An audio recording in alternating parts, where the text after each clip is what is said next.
ലോക്സഭാ തെരഞ്ഞെടുപ്പിൽ കേരളത്തിൽ UDF 20 seat നേടും എന്ന് സ്വതവേ അഭിപ്രായം പറയുന്ന മാധ്യമപ്രവർത്തകരെയും നിരീക്ഷകരെയും നമുക്ക് കാണാൻ കഴിയുന്നുണ്ട്.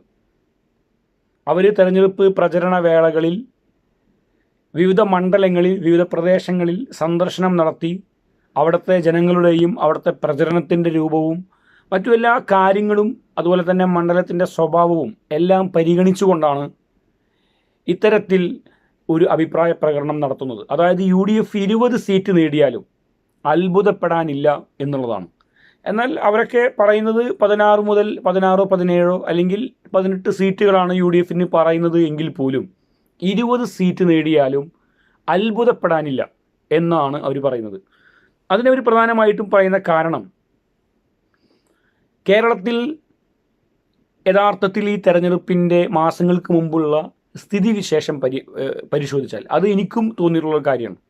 ഒരു UDF അനുകൂല LDF അനുകൂലം എന്നൊന്നും പറയാവുന്ന പ്രത്യേക സാഹചര്യം ഉണ്ടായിരുന്നില്ല. പ്രത്യേകിച്ച് ദേശീയ രാഷ്ട്രീയത്തിൽ ദേശീയ തലത്തിൽ ഇന്ത്യ മുന്നണി രൂപീകരിക്കുകയും CPMഉം കോൺഗ്രസും ഒക്കെ CPM അതിൽ നേരിട്ട് പങ്കാളികളായിട്ടില്ലെങ്കിലും CPI അതിൽ നേരിട്ട് പങ്കാളികളാവുന്നു. പക്ഷേ ഒരു കാര്യം എല്ലാവർക്കും വ്യക്തമാണ്, ഇലക്ഷന് ശേഷം ഡൽഹിയിൽ എല്ലാവരും ഒരുമിക്കും. ഇവിടെ നിന്ന് പോകുമ്പോൾ ഒരു പക്ഷേ വേറെ വേറെ ആയി പോകുമെങ്കിലും ഡൽഹിയിൽ ചെന്നിറങ്ങുമ്പോൾ കയറുമ്പോൾ രണ്ടുപേരും വേറെ വേറെ കയറുമെങ്കിലും ഡൽഹിയിൽ ഇറങ്ങുമ്പോൾ ഒരുമിച്ചിറങ്ങും. ഡൽഹിയിൽ ഇവർ ഒന്നാണ് എന്ന സൂചന ജനങ്ങൾക്ക് എല്ലാവർക്കും കിട്ടിയിട്ടുണ്ട്.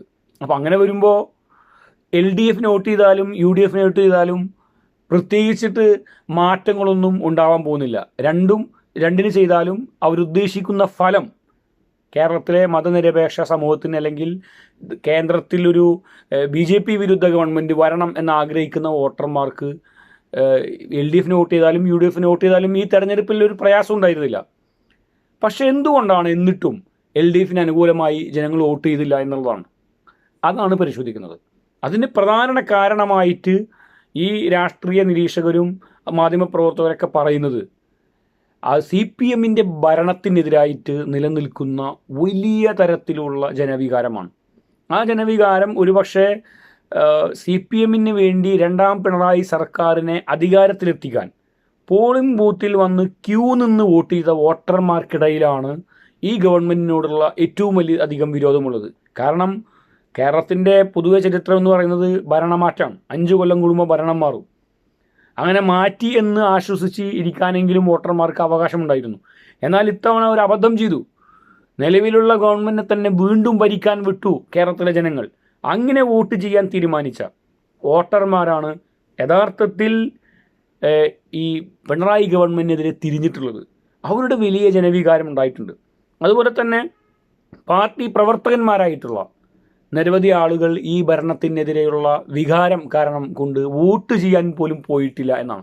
പോളിംഗ് ശതമാനം കേരളത്തിൽ കുറയാനുള്ള പ്രധാന കാരണങ്ങളിലൊന്ന്, പ്രത്യേകിച്ച് പാർട്ടി കേന്ദ്രങ്ങളിൽ പോളിംഗ് ശതമാനം കുറയാനുണ്ടായിട്ടുള്ള പ്രധാനപ്പെട്ട സാഹചര്യം പാർട്ടി വോട്ടുകൾ തന്നെ പലതും ഗവൺമെൻറ്റിനോടുള്ള വിരോധം കൊണ്ട് ചെയ്യാൻ അവർ തയ്യാറായിട്ടില്ല എന്നുള്ളതാണ്.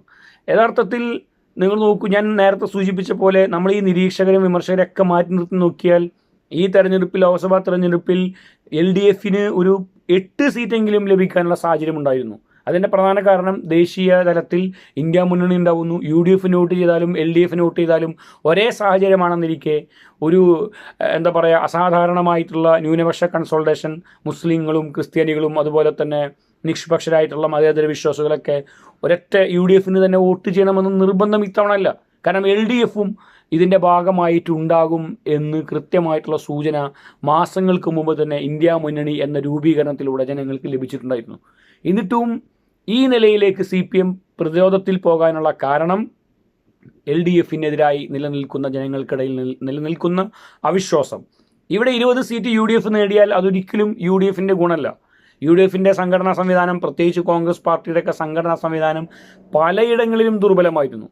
അപ്പോൾ അങ്ങനെ ദുർബലമായി നിൽക്കുന്ന ഒരു സംഘടനാ സംവിധാനത്തിനകത്ത് നിന്ന് ഒരു തെരഞ്ഞെടുപ്പിൽ അത് പ്രത്യേകിച്ച് CPM ഉൾപ്പെടെയുള്ള LDFൻ്റെ പ്രചരണ സംവിധാനങ്ങളെ അവരുടെ പ്രവർത്തന അവരുടെ കൃത്യമായിട്ടുള്ള സിസ്റ്റമാറ്റിക്കായിട്ടുള്ള പ്രവർത്തനത്തൊക്കെ നേരിടാൻ തക്കവണ്ണം UDFിൻ്റെ പ്രവർത്തനം ഇപ്പോഴും മുന്നോട്ട് പോയിട്ടില്ല, ദുർബലമാണ് എന്ന കാര്യത്തിൽ തർക്കമല്ല.